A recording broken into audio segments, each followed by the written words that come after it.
Hello বন্ধুরা, সবাই কেমন আছেন? আশা করি সবাই খুব ভালো আছেন।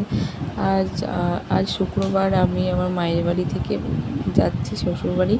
তো এই যে আমরা রেডি হয়ে গেছি, টুকটুকে উঠে পড়েছি। আর এই আমার হাজব্যান্ড এসেছে আমাকে নিতে। আমার মেয়ে, দেখুন গ্রামের আমাদের পরিবেশটা, আমরা যাচ্ছি, যেতে যেতে ভিডিও বানাচ্ছি।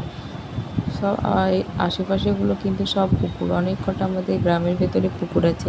দেখছেন কিছু মহিলারা স্নান করছিল। আর আশেপাশেগুলো সব বাগান, আম বাগান, লিচু বাগান। পুকুরের চারিপাশেই কিন্তু গাছ।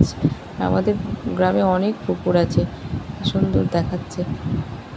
অনেক দিনই হলো, তাই মায়ের বাড়ি ছেড়ে এবার বাপের বাড়ি, শ্বশুর বাড়ি যাওয়ার সময় হয়ে এসেছে। তাই আমার হাজব্যান্ড গতকালকে এসেছিলো নেওয়ার জন্য আমাদেরকে। তাই আমরা এখন যাচ্ছি। আবার হয়তো কবে আসবো, 3-4 মাস পরেই আসি আমি।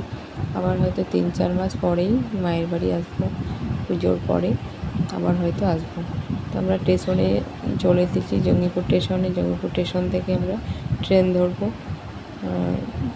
তা আমি আমার মেয়ে আগে যাচ্ছি। যেহেতু আমাদের লাগেজটা একটু ভারী, তার জন্য আমার হাজব্যান্ড আস্তে আস্তে পিছনে সে আসছে। আমি আমার মেয়েকে নিয়ে আগে যাচ্ছি।